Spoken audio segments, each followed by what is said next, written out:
In April of 2011, I coordinated my first Learn About Forests trip with Eagle Eye Institute. On an LAF, we provide a full day of hands-on learning in nature for urban youth who have had little or no access to the outdoors. The day consists of fun games and activities such as instruction periods with natural resource professionals, as well as a stewardship project to give back to the natural site that hosts us. The program ended up being a success, but it was not without its difficulties. The morning of the program, only 4 out of 12 youth showed up, and the transportation we had rushed to get at the last minute turned out to be a party bus, complete with black leather seats and laser lights. Not exactly the immersive experience in nature we were aiming for.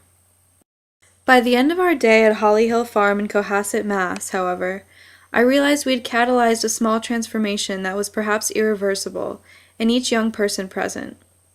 One of them said he hadn't realized he could just come to a farm and have fun.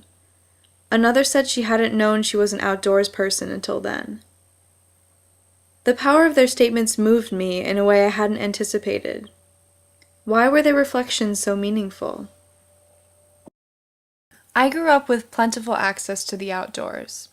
I had a beautiful yard to play in and forested public parks to explore. Every summer since middle school, I've gone camping and hiking with my family, and as I've gotten older, I've only appreciated it more.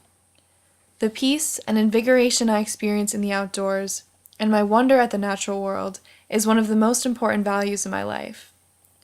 I also recognize that I'm a product of my environment. Without knowing it, the time I spent and continue to spend in nature has resonated in me so much that I want to share and protect what I love. But what about people who have never had access to nature, and therefore dismiss its importance, mistrust, or even fear it? In addition to the personal experience of an individual are the cultural and systemic forces that allow access to nature for some and deny it to others. The outdoors are there for those who have the means to enjoy them. In general, images and products associated with outdoor recreation and fitness target a certain type of person and lifestyle to the exclusion of others. I have heard urban youth say that nature is, quote, a white people thing and not for me. This sense of exclusion can have a profound impact on the identity formation and self-esteem of a young person. The goal of Eagle Eye's programs is to empower urban youth to be environmental leaders, stewards, and decision makers. We try to cultivate not only an appreciation for nature, but a respect for self and others that is essential to creating healthy communities.